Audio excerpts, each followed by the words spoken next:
and welcome to the Tao of Our Understanding Recovery Podcast. In this podcast, we discuss mystical works of literature and how they relate to recovery. We hope you enjoy today's podcast episode. Hello, everyone. Buddy C. Welcome to the Tao of Our Understanding Recovery Podcast. Today we have Marla and Amy and Chris and Dennis and Scott and Craig. Good to have everyone. Today we're talking about the owl and the phoenix. And Buddy and I got completely different visions of what this was. I thought it was close to the same, Marla. I saw it more as that Chuang was like flipping the bird to the prime minister, going, "I don't want what you have. You're like chewing on a dead rat. I don't want what you have at all." That's really putting emphasis on it. Flipping the bird, but that is kind of like, I don't want what you have. Yes. Anyways, let's read it and listen to everybody else's interpretations. So did Amy volunteer today or did Marla? I don't remember. I think Amy read last week, right? Okay. I think so you're going to read this week, Marla? I forced it upon her. Yeah, I'll go ahead. Yeah, Marla volunteered. Okay. So Owl and Phoenix. Hai Tzu, I don't know how to pronounce it, was Prime Minister of Lang. He had what he believed to be inside information that Chuang Tzu coveted his post and was intriguing to supplant him. In fact, when Chuang Tzu came to visit Lang, the Prime Minister sent out the police to apprehend him. The police searched for him 3 days and 3 nights, but meanwhile, Chuang presented himself before Hui Tzu of his own accord and said, "Have you heard about the bird that lives in the south, the phoenix that never grows old? This undying phoenix rises out of the South Sea and flies to the sea of the north, never alighting except on certain sacred trees. He will touch no food, but the most exquisite rare fruit, drinks only from the clearest springs. Once an owl, chewing a dead rat, already half decayed, saw the phoenix fly over, looked up, and screeched with alarm, clutching the rat to himself in fear and dismay. 'Why are you so frantic, clinging to your ministry and screeching at me in dismay?'" Thank you, Marla.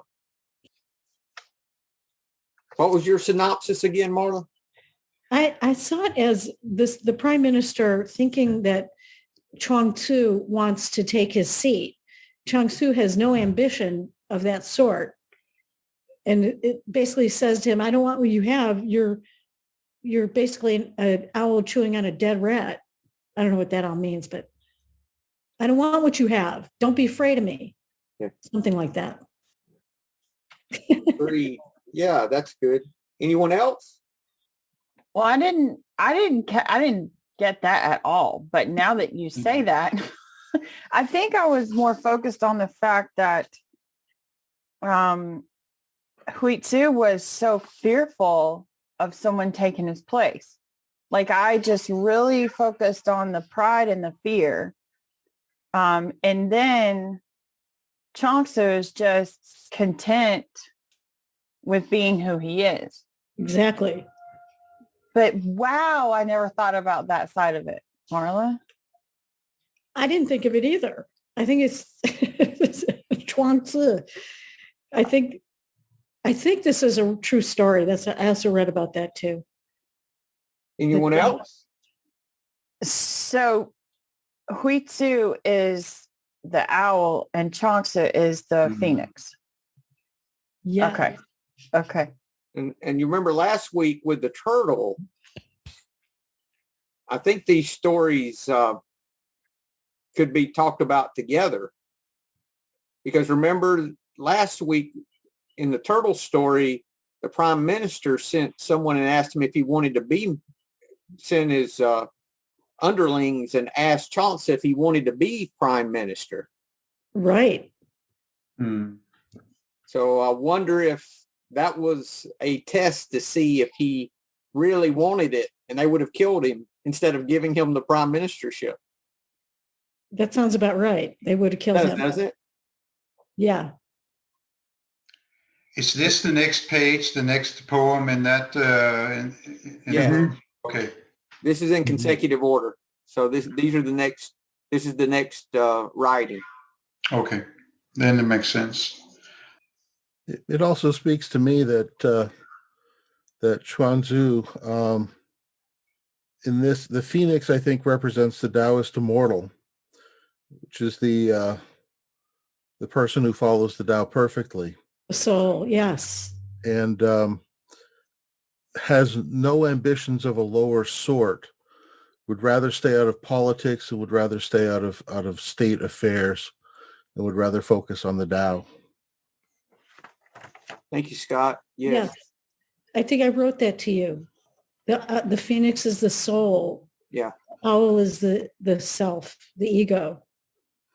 And I was thinking about the phoenix instead of thinking of him as never dying, maybe the attitude that stays awake, you know, how the person stays awake during their entire life, maybe staying alive while they're living rather than, you know, than getting lost in their ego and lost in all of that. So I was thinking about how the phoenix was disciplined. He only lit on certain trees, sacred trees. He was disciplined with his food. The phoenix was very careful about what he did. Reminded me of some of the practices that we may wander into when we start building a spiritual life. You know, these things that we do that seem unrealistic, like we're talking about meditating. We did meditate before, you know, before this. And then we're talking about our meditation practices and going on silent retreats for days, you know, things like that. Those are things that are that the normal person would look at and say, that's crazy. Why would you do something like that? It reminds me of the old timers that you hear in sobriety, that the road to the mountain narrows down. Meaning narrows down, you don't step aside, you don't stray away, and that's why you're eating the exquisite fruit and only landing on the spiritual trees. That's pretty good. You're really careful about where you go and what you do, right? About the new places and playmates and things that you learn in recovery, right? Except for candy. Candy is still there, and sometimes I take a dive into the sugar barrel and stay in there for a week. I talk to hey, I've got more and more friends, Dennis, that are doing the zero sugar. Yeah. In recovery. That's interesting. Yeah. Well, you got to wean off alcohol. We're using sugar, right, though? But it has the same effect. So I did 30 days with no sugar, no meat, no coffee, and all that, and then I celebrated with sugar, and then I fell slowly into the barrel the same way I would do with alcohol. This time it's just sugar, so I'm straining back and trying to refrain and only do it on Fridays. I say, but let's see. Balance. Now that go ahead, I'm sorry. No, don't you know we're undisciplined? We can't do that. We have, what do we let discipline us? What does it say, Amy? That we're undisciplined. We let alcohol discipline us? Is that how it says? No, we don't let candy discipline us either. No, thank you, Amy. Yeah. That's why I get sugar-free candy. How does the big book say that? Because I'm gonna look it up. That doesn't. All right, thank you. On 86 or 87. We're the undisciplined, so we let God discipline us. Oh, it's God that does it. Yeah. You know what I used to eat when I first got out of recovery? The Lucky Charms marshmallows. I'd take the cereal out of it and just eat the marshmallows. So gross. Yeah. But I guess that they now make just marshmallow. You don't like need the crunch berries. I stay off that road when I go to the grocery store. I don't even go down that road because I could eat, if I started eating that sugar cereal, I'd eat the entire box until it was gone. And then I would add sugar to it. So I cannot do that. Discipline. I am the undisciplined. Yeah. Yeah. Did you find it, Amy? Yeah, it's page 88. We alcoholics are undisciplined. So we like God discipline us in the simple way we just outlined. So you have to be real careful though, because as an alcoholic though, I will take that. Well, didn't you say it's my concept of God and what I want God, I can twist that around too. So my God's a cookie monster. Exactly. Cookies. My authentic self is an alcoholic, so I need to drink. That's been my favorite lie to myself. I am authentically an alcoholic. I need to drink. I'm only doing what I'm supposed to be doing. Your ego anyway, right? Lies we tell ourselves. Your real authentic self is this phoenix, though. Mm-hmm. I hope so. And it's starting to come through, Marla. Look at how much of your practice of life has changed. I mean, it's unbelievable if you really look at Marla now and Marla ever how many years ago? Whole different person. Thank you. I'm sorry, go ahead. No, go ahead. Yeah.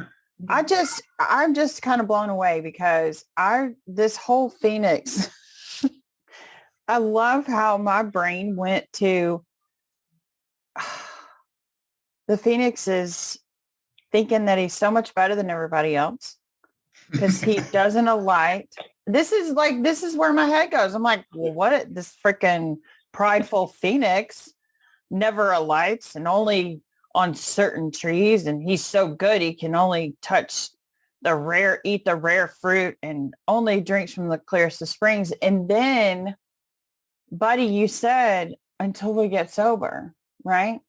Because I was so good at settling in every aspect of my life because that's all I thought I deserved. But why? Why can't I eat a filet mignon? Why do I have to eat a freaking tough ass sirloin? Why can't I? I'm one of God's kids. That alone makes me deserving of a freaking filet mignon. My mind is blown right now. It reminded me of that monkey that got shot by the prince, and the one that was being cocky. He was swinging from tree to tree, and somebody shot an arrow, and he caught it, and he threw it back at him. And then they offloaded all the arrows in him because they thought, "I'll get you for showing me up." It was the prince that showed him up. I was thinking of you were talking about the phoenix being the cocky one. I kind of thought it was the owl. I was the owl when I was drunk because I was just holding on to everything that was dead. I was just doing the same behaviours every single day, getting nowhere, getting absolutely nothing out of it. And now I'm kind of like, my sobriety is kind of like the phoenix. Every single day it's reborn. It's doing something completely different. I actually only eat better food now than I did. In fact, I probably didn't even eat as much when I was drinking because I was relying on the calories and all my beer. So now I've kind of enhanced my diet a little bit. So I was seeing the owl as the temptation to go back to drinking. Mm-hmm. Why would I want to go back to that? Why would I want to go back to doing all that boring, mundane, everyday stuff when I can live such a more fulfilling life? I was noticed too, the owl is chewing on a dead rat that's half decayed. So it was he probably didn't even have to hunt for it. It was probably already dead, or he's been chewing on it a long time. It's not a fresh kill. Well, that's the sort of thing that I always usually only eat fresh kills. I know before I recovered that I would chew on anything that came my way, that I was not so discriminating as to what I allowed into myself, and especially with regards to the alcohol. When I first started the alcoholic journey, I was drinking out of, crystal glasses and scotch, and by the end of it, I was just drinking cheap vodka because I needed the alcohol. I needed the fix, and it wasn't working. Eventually it stopped working for me. Hey guys, we've got a posh alcoholic. I used to drink out of a brown bag. He's drinking out of crystal glasses. I know. When he started, though, not at the end, though, Greg. What? At the end, he was drinking cheap vodka too. And he's full of fear. This owl is full of fear. Mm-hmm. Because he saw the phoenix fly over and he looked up and he screeched with an alarm, clutching the rat in fear and dismay. Isn't that also kind of a sign that the inner compass is broken in the owl, thinking that the phoenix wants that decayed rat, that it's out after its prey, but it's really not. No, he did not want what he had at all. And it's kind of thinking when we're relating it to recovery and somebody starts sharing, takes a good someone just fresh in from the streets coming in there sharing a good 10 minutes in a meeting, and somebody has to pull them aside and say, hey, I really appreciate what you're saying, but none of us really want what you have. And I think that's how you can really relate it to sobriety, that thing, right? We don't want it. It's it doesn't look good. Look at that poor rat. It's been dead for a decade, it looks like, right? That's what my first sponsor did to me. He says, be quiet. These people don't want what you have. You have nothing they need. That's exactly what my sponsor said too. He wouldn't let me speak for 6 months. Yeah. He said, I'll tell you when you can speak. Yeah. I'm like, who is this mofo talking to me this way? And I said, Really? I need to stop. So I'm going to listen, Shut up and listen. Yeah. He said, you come talk to me when you need. He said, you don't talk about personal stuff in the meeting. He said, you come talk to me. He said, now sometimes people come to a meeting that don't have a sponsor, don't know that, and they'll use the meeting for a sponsor. And he said, that's fine.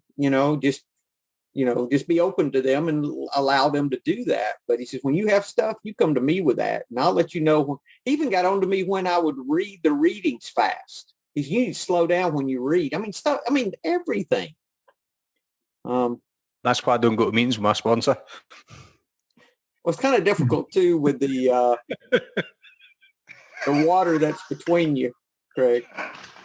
But it will happen one day, I promise you. Uh-oh. What else in here, guys? I see, and what he's doing is he's just I think he's relating this back, like you said, Marla, to the Prime Minister and saying, listen, Prime Minister, I don't want what you have. Exactly what you said.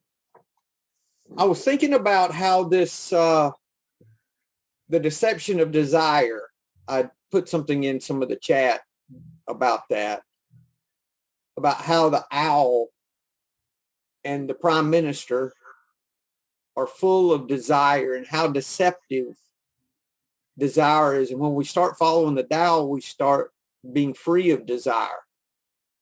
I've got a few Tao quotes here that I just pulled from different verses. This is from the first verse. Most of these came from the Stephen Mitchell translation. Free from desire, you realize the mystery. Caught in desire, you see only the manifestations. So you're unable to see if you're caught up in who's going to take what I have, or, what is it that I'm going to lose something I have, or I'm not going to get something I want, right? Back to the fear again. Yeah. And I think I read that politicians, as Lang is, politicians believe everybody is an enemy and everybody's out to get them. And that, in general sense, that's fairly true. They don't trust anybody. This is talking about the master. This is in the third verse. He helps people lose everything they know, everything they desire, and creates confusion in those who think that they know. It's funny when you're looking at it, can't you see how even in when you're out there still drinking and in early sobriety, how you're slowly changing from being the owl into being the phoenix? Yeah. You're slowly your directions just change, and then I don't know, can you call it a desire, that you have another desire, a spiritual desire, but then it's not desire, I guess. It's emptiness. So you won't use the same word as desire? Well, it depends on how you want to describe it, Dennis. For me, that's waking up spiritually. That's an unselfish desire. When I say desire, I mean ego-driven from fear. fear-based decisions, and fear. And this owl is just, and the minister is just full of fear, and then when we come into recovery, we're full of fear. And with time, we start learning how to surrender that fear and replace it with love. And we start seeing how things can be lighter and easier if we just allow it, And that's what you're talking about. That's good. Yes. Yeah. Verse 12, desires wither the heart. Those whose desires are few get them. Those whose desires are great go astray. When there's no desire, all things are at peace. Or how about this one from 46? There's no greater sin than desire. Oh, we read that today. Oh, did you? Okay. We sure did. We So you did. skipped right on past 17 though, buddy, because I do have 46 on my little Okay. Yeah. What'd you get at 17? What'd you go 17. If you don't trust the people, you make them untrustworthy. Like a politician. They don't Yeah, trust well, anybody. before that, it says when the master governs, the people are hardly aware that he exists. Next best is a leader who is loved. Next one who is feared. Well, it's interesting you say that because the first part of this verse says that there was a rumor. Because this whole thing started from a rumor that the prime minister had heard that somebody wants his job. It wasn't from that person originally. So he's Paranoia. mistrust. No greater curse than discontent, no greater misfortune than wanting something for oneself. Y'all just jump in at any time. Well, if he wasn't just wanting for himself, then he would have offered the job because it could possibly been to the benefit of the people for somebody else to do it. Whereas he's clutched to that fear of not giving it away. How about this? I'm jumping to the 64th. Therefore, the master takes action by letting things take their course. He remains as calm at the end as at the beginning. He has nothing, thus has nothing to lose. What he desires is non-desire. What he learns is to unlearn. He simply reminds people of who they have always been. He cares about nothing but the Tao, thus he can care for all things. This is the 81st. The master has no possessions. The more he does for others, the happier he is. The more he gives to others, the wealthier he is. Doesn't mean he has no things. He just doesn't feel like he possesses the things he has. Doesn't mean he doesn't have stuff. Stuff doesn't have him. Exactly, Marla. Exactly. Mm-hmm. I wrote down the 68th verse too. Which translation? I'll just read it. It's short. This one is. A true warrior never uses force with an attitude of pride or anger. A true victor does not pursue vengeance. A true leader shows humility. This is the power of modesty. It's the best way to deal with people. It's always been an excellent way to get right with the Tao. Get right with Tao. Mm-hmm. That actually ties in a lot with my understanding of Phoenix. The Tai Chi school that I was trained in, the name of the school is Dragon Phoenix Neja, which means Dragon Phoenix Internal Family. And Dragon represents Yan and Phoenix represents Yin. And when we do two-person work, you alternate between being Phoenix and being Dragon, that you are Dragon and issue power, but then the Phoenix yields to that and thwarts you, so you become Phoenix in order to survive. The other person becomes Dragon, and then you yield to them. And so it's a dance between Dragon and Phoenix. And my instructor always used to say, invest in loss, that you give up yourself and you give up your in a self-defense situation, you give up any expectation of how things are going to turn out. And you also don't look at your enemy as enemy. you look at enemy as someone who is misunderstanding and who is potentially a friend. And so the whole idea of Tai Chi Chuan is not to overcome somebody else, but to transform somebody else. And so that's kind of my experience with Phoenix, is that Phoenix is not just by himself, but also in relationship to others. Thank you, Scott. Lots of different. We just read this on face value. We would leave a lot on the table. Of course, there's a lot that we don't even know, but that's good. Yeah, Dennis, I like the way that you related this to the transformation that we have in recovery, because it really is that way. We start transforming, don't we? We start losing our fear, and then we start becoming the phoenix from the owl. That's the goal. Yeah. I see it's already happening to me. Yeah. We call those the promises, right? Yes. Thank you. Let me ask y'all something about the promises. Are these extravagant promises? We think not. Yes, they are. They are extravagant. They are. If you read them down and you say to yourself, are these extravagant promises? They are. The reason why we say we think not is because people are people and they relapse. Alcoholics relapse. That's why we're saying we think not. We're sitting all in quiet, but they're pretty freaking extravagant to me. I think when they were writing that, they said that because they wanted to make sure people knew they were within reach. At that time, extravagant may have meant something a little different.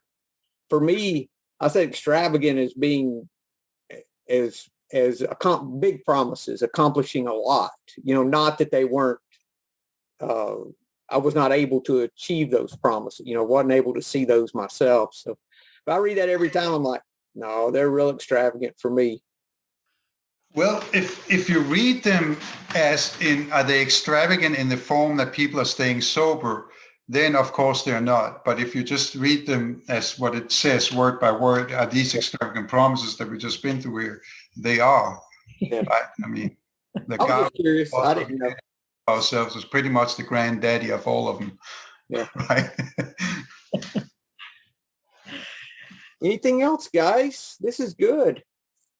It's this owl. I see this owl and the prime minister as just being full of fear, just full of fear, and the fear is dominating their life, and they're making all these decisions based on fear, based on rumors.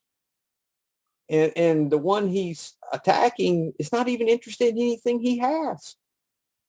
How many times has my fear led me to take actions that were so misconstrued, just like this prime minister? And it's usually like a made up fear that my alcoholic brain has, created. It's not even like reality.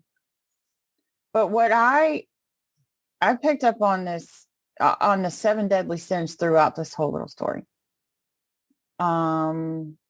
Pride. Yep. Greed. Yep. Lust, envy, gluttony, all of those have to do with wanting more than what we have or wanting something we don't have, right? Mm-hmm. Which is kind of like fear of losing something, for not getting something we want. Yep.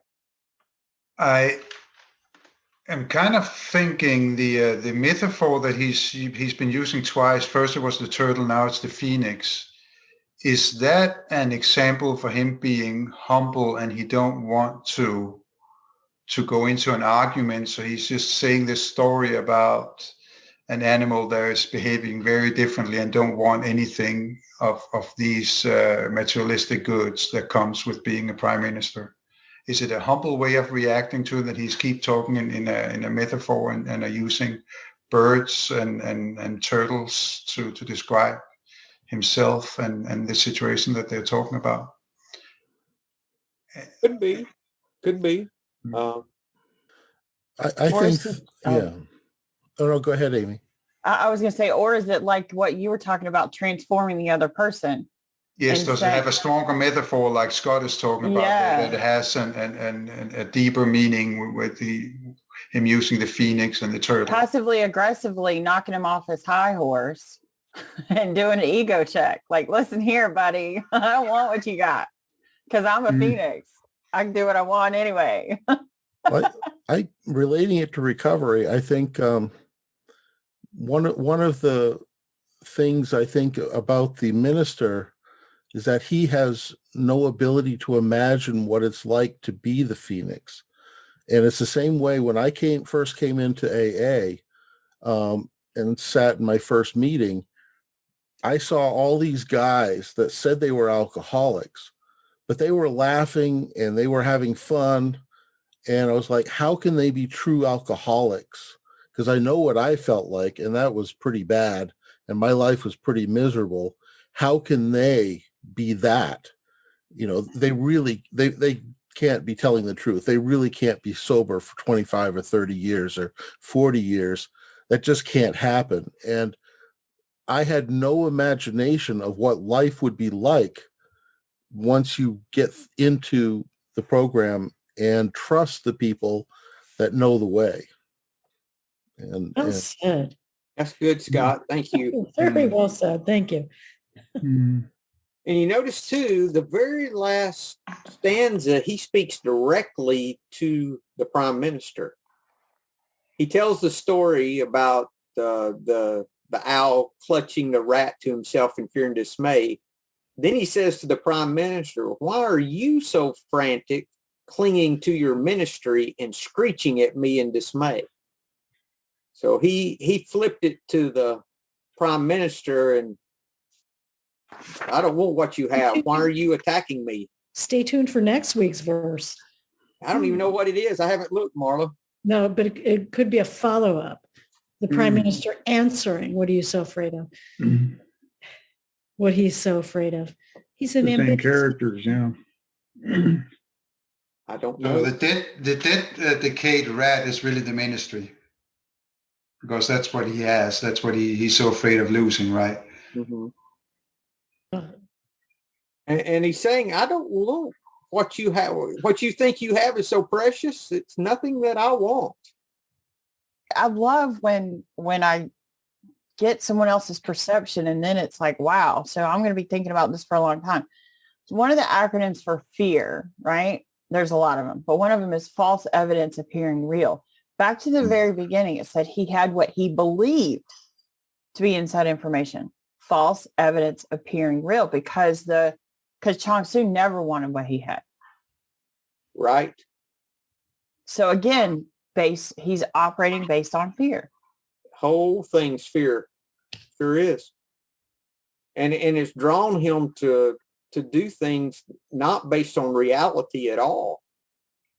That reminds me of the idea of fear being an illusion.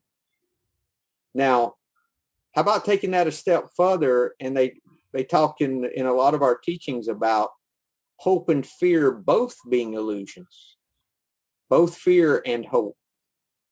And does anyone have any understanding of why hope would be an illusion? I have an idea. Didn't somebody say that hope is fear's ugly cousin? And here's the thing for me, when you talk about hope, you're talking about the future. You don't have it now. It's something that is in the future that you hope you're going to get, or that you hope something is going to turn out a certain way. So that's why there's fear involved with it, because if it don't turn out that way, then it is. It's taking you out of the moment, right? Mm-hmm. Mm-hmm. It takes you out of the moment with hope. That's kind of what I'm thinking with it. I'm thinking too. That's where I landed. I don't know if anyone has any other understanding on that. I'd love to hear it, but I'm thinking the problem with hope, and I was thinking, well, why would hope be bad? A long time I didn't understand, so I just kind of put it on the shelf. And then one day I realized, hey, that's taking us out of the moment. Maybe the problem is fear and hope are both. The goal is, if there's a goal, is to be in the moment in more moments of the day to be present, right? And hope puts me out into the future where, just as fear can. And a lot of fears about past, stuff too. So regret. So that's So are you saying that hope's kind of like fear projected? yeah, you could look at it that way, But at the same time, hope at the beginning of my sobriety journey served me very well.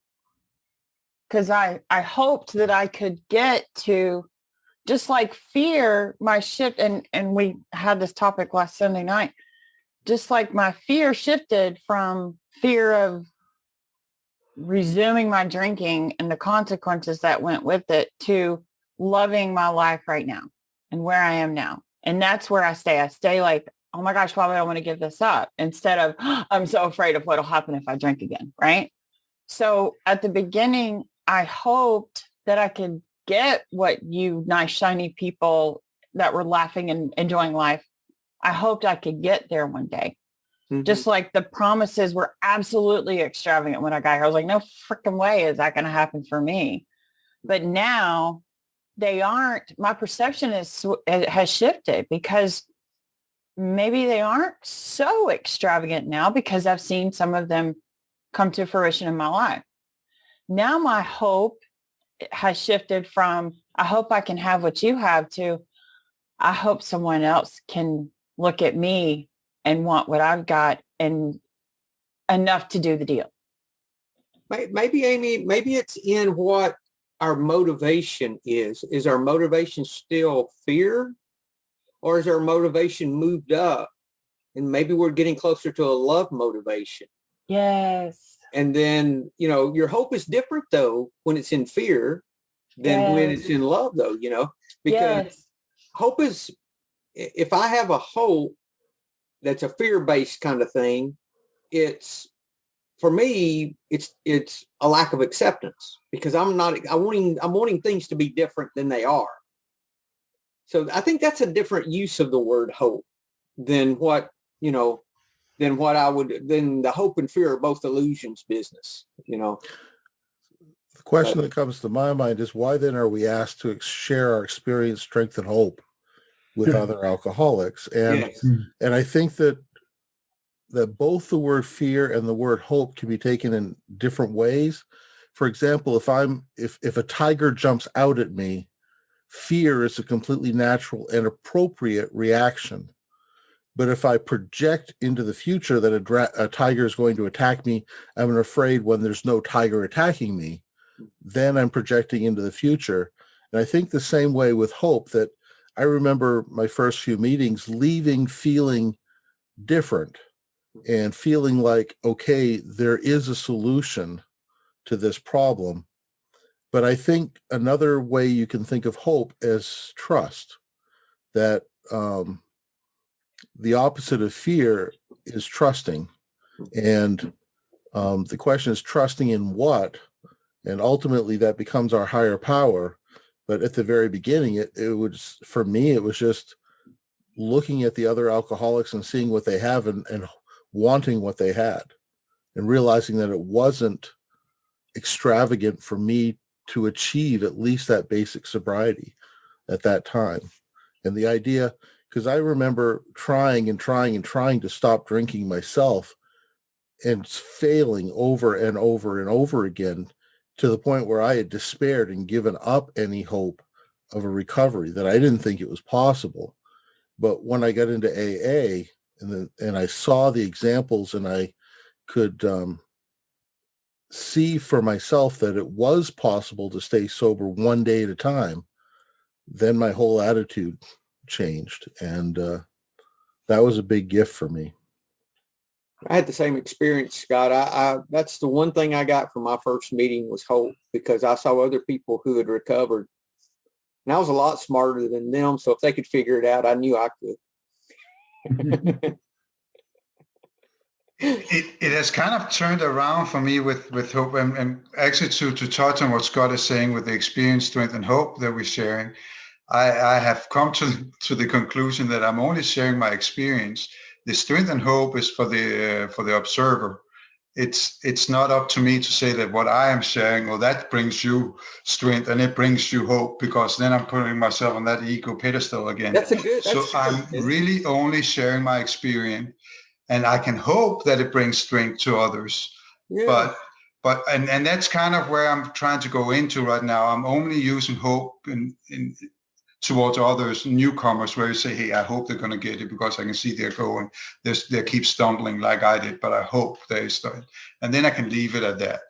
Now, if I go, I'm not going to go to a meeting and correct someone who says something a particular way. I mean, because we all evolve through what we learn, and we don't, I don't do that kind of thing, No, yeah, me neither. Because our higher power evolves, and all those things just evolve with time. And our ideas, and we have to be open to those things because it just continues to happen. Yes. Well, I have to admit, I just came from a noon meeting today, and there was somebody, I don't know how long he had, but he was, when they feel like they need to chime in a good way and say amen and all those it rubbed me the wrong way a little bit. And I was like, wow, I just have to sit with this, but this is exactly where this guy needs to be right now. And it came out because I don't know if you have seen this in a lot of meetings when somebody comes in a meeting and say, hey, I went to a meeting, I went and I bought some drinks at the liquor store. And then everybody needs to chime in with their experience, strength and hope to help the other one. And some crosstalks is easily made there. And crosstalk in a bigger meeting, it kind of rubs me the wrong way, because then we're trying to enforce something. And it's funny that I can sit and observe and say, yeah, you're not going to chime in on this, but it was still a good meeting. And you stay for the meeting instead of leaving. Yeah, I stayed through the whole thing, and then I didn't have anything to share. I was just, this was still good. So I love to be here. I was it when somebody said, hey, you have something? Yeah, I love to be here. That's it. This has been good, guys. Any other comments? So what should we title this? I was thinking deception, but now I'm thinking more fear. The illusion. Fear is an illusion. Okay. Thank you. I don't know. Yeah, that'll work. Fear is an illusion. Yes. Yeah, the illusion of fear. The illusion of fear. Okay, that's what we'll go with. My mind is blown again by this experience, strength, and hope phrase. Like, holy crap. Wow. Yeah.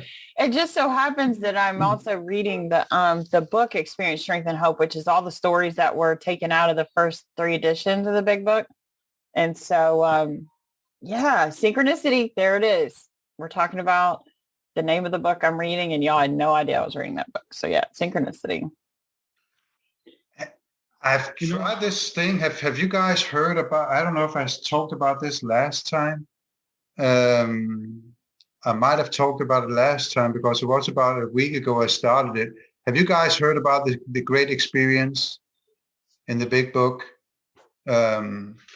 So if you read on page 86 before you go to sleep, when we retire at night, there's a paragraph, the first paragraph on 86. You read that at night, and then you put one cross or one half cross in the end of the pages. And in the morning, you read on awakening, and that's like a page and a half. And then you put another line in, so you have a cross. And if you do that for 30 days, and apparently it's pretty hard to get to 30 days. It's a lot in that on awakening in the morning. If you do that, you will see a spiritual growth, and it's called the great experience. And I'm just 7 days in trying to do this, and I kind of see myself thinking more of others. How dare they? How dare they? But it's interesting that I can see that after 7 days that there's a change in just feeding my mind with these things over and over again. Thank you, Dennis. I might try that. Thank you. Oh, I had a synchronicity thing happen, Amy, that you're going to like. I was up at the first meditation retreat, the first silent retreat. And the guy there gave me a book to read, pulled a book off a shelf and said, here, I want you to read this. And it was of somebody I didn't really care for. And I've never read any of his books. And the guy's got 20, 30 books. And I said, okay, I'll do it. And I took it home and I'd started. And I was on like page 6 or 7 and really wasn't wanting to read it, but I told him I would. So I was going to read a couple of pages a day till I got through it, kind of thing, you know. And then I was talking to another guy in recovery. We were working on something. He said, he says, there's a book that I want you to read that really helped me with stuff. So what was it? He said, it's Deepak Chopra's book on how to know God. And I went over and pulled the book that the guy from the Buddhist place had insisted that I read. And it's the same book. And I said, oh, here it is. I have it.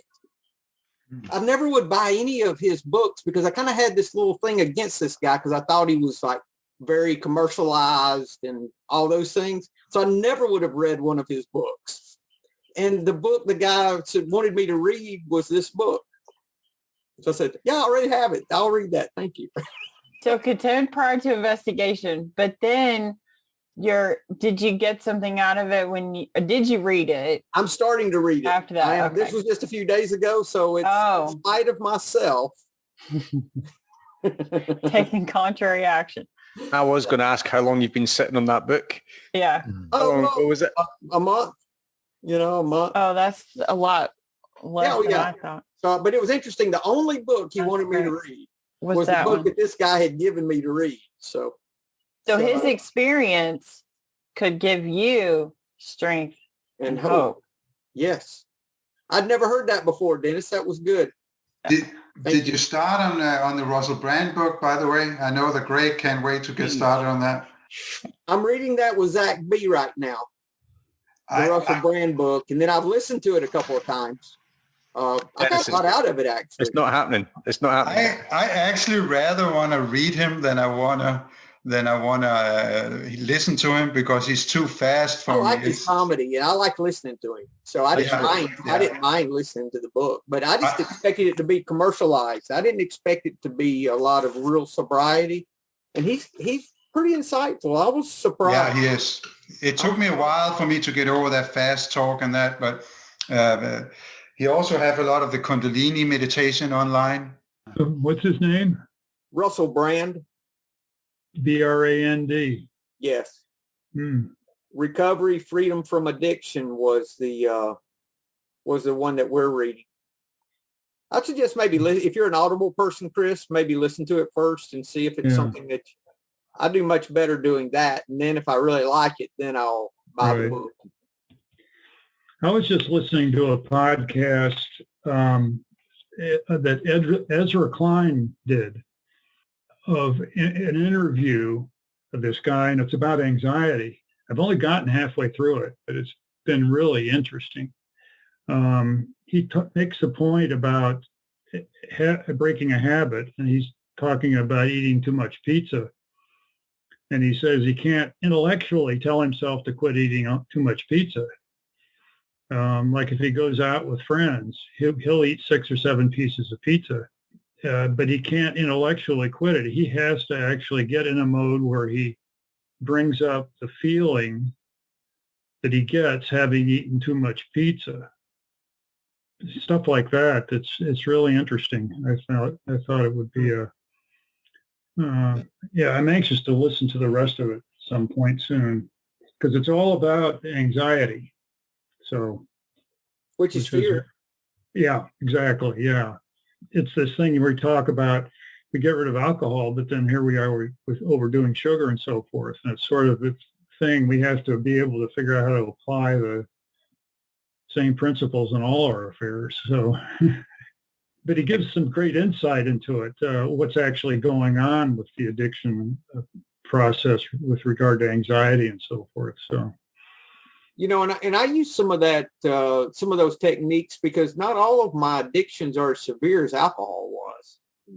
Right. Alcohol, I had to go to extremes, but there's other things I don't have to go to extremes, like with sugar, for example. So far, I haven't had to go to OA for my sugar addiction. Now, if it were to get bad enough, I would.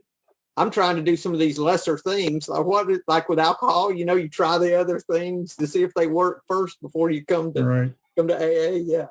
I'm still baffled over that I don't have the same thing with food as I do with sugar. I would think that it would be the same kind of ball game when I dive into a sugar pit where I have to eat a certain amount of sugar every day, that I don't do the same with food, where I can actually... Sugar's a totally different thing. Yet. Oh, that, yes.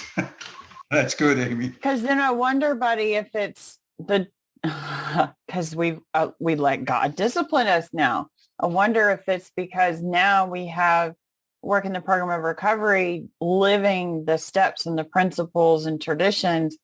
Is it that we're aware of our tendency to overindulge in things, and we know, like, okay, how do I do this?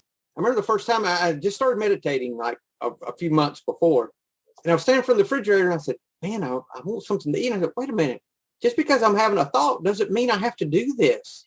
And I got that from meditating. I said, wait a minute, I can just ignore that thought like I ignore thoughts when I'm on the cushion.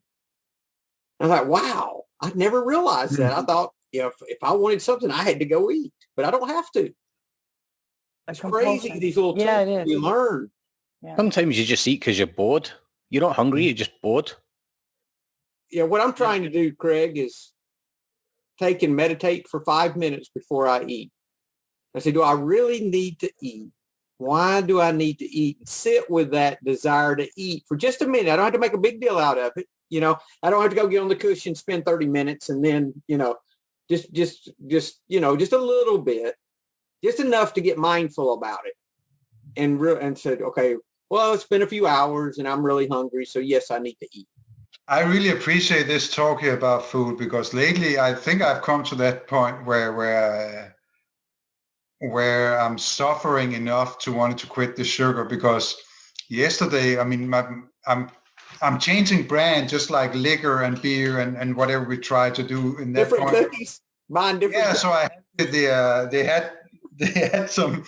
I even told myself, was that Wednesday? That was yesterday. Yes, when I said, okay, I'm just going to go to Big Lots. I need some coffee and I need some trash bags. And then let me just cross in the candy aisle and see. And they had my, what are they called? Tootsie Roll lollipop. Tootsie Pops is what they call it. Yes. Flavor. And I bought them. I think it was Tuesday I bought them. And yesterday I had like 3/4 of the whole bag of the things before I went to sleep, and I was restless because of all the sugar when I'm going to sleep, right? So it was horrible. But you could use those to learn patience and not crunch them, Well, I have patience to get almost down to the caramel part, and then I just start crunching them. What's the owl used to say on the commercial? How many licks does it take to get to the center of the Tootsie Pop? Yeah, I get to like 3. How in the hell do you sit there and suck on the damn thing until it's down to how? But look, check it out. There's some sugar-free candies that are really good. These are cinnamon.